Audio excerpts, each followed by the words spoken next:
खबरों का lunch box.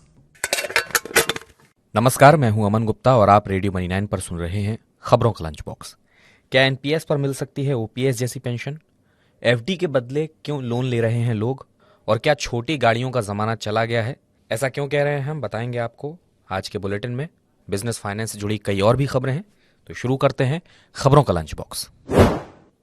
NPS से मिल सकती है ओपीएस जैसी पेंशन। पेंशन फंड नियामक पीएफआरडीए के चेयरमैन दीपक मोहंती का है अनुमान। कहा इसके लिए 30 से 33 साल की सरकारी सेवा में जुड़ सकता है पर्याप्त फंड। इस फंड की एन्युटी से मिल सकती है अंतिम सैलरी की 50% से ज्यादा पेंशन। हालांकि एन्युटी में पूरे कंट्रीब्यूशन को निवेश करने पर ही मिलेगी ज्यादा पेंशन। पुरानी पेंशन स्कीम में कर्मचारी के अंतिम वेतन की 50% पेंशन का ही है प्रावधान। एनपीएस को आकर्षक बनाने के लिए समीक्षा कर रहा है सरकारी पैनल। कई राज्यों में पुरानी पेंशन की बहाली के बाद सरकार ने उठाया है ये कदम। पिछले फिस्कल ईयर में 43% बढ़कर 10 साल के रिकॉर्ड हाई पर पहुंचा एफडी के बदले लोन। बाजार दरों के मुकाबले सस्ता पड़ता है एफडी पर मिलने वाला लोन। बैंक एफडी के ऊपर लेते हैं ग्राहकों से 1 से 1.5% ज्यादा ब्याज, यानी सिर्फ 8 से 9% रहती है इस लोन की ब्याज दर। फरवरी 2023 में एफडी के बदले लिया गया 1,13,000 करोड़ रुपए का लोन। इससे पिछले साल लोन का यह आंकड़ा था 79,349 करोड़ रुपए। सेबी ने लगाया 6 लोगों पर 3 साल का बैन। 45 दिनों में 5 करोड़ 8 लाख रुपए का जुर्माना भरने के दिए निर्देश।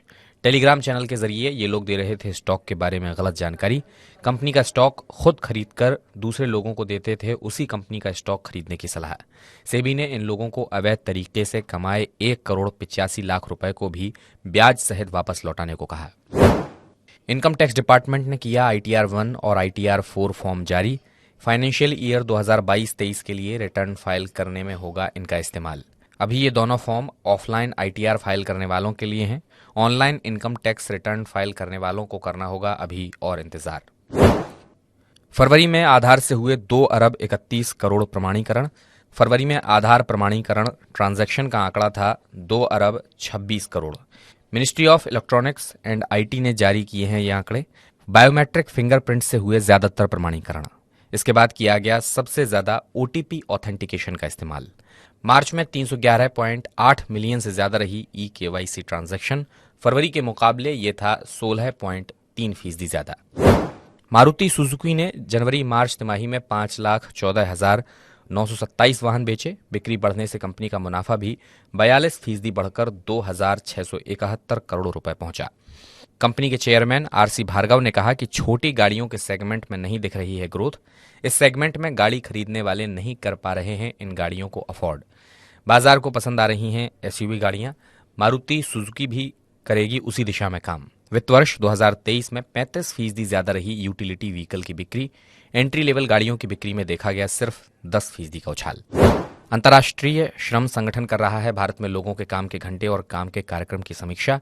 जुलाई अगस्त तक पेश की जाएगी इंडिया स्पेसिफिक रिपोर्ट। इस रिपोर्ट में ओवर टाइम और अंडर टाइम काम के घंटों का भी किया जाएगा आकलन।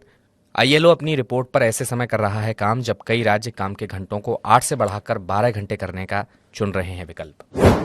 तो खबरों के लंच बॉक्स में बस इतना ही। इसे लिखा है आंचल चौधरी ने। मेरा नाम अमन गुप्ता है।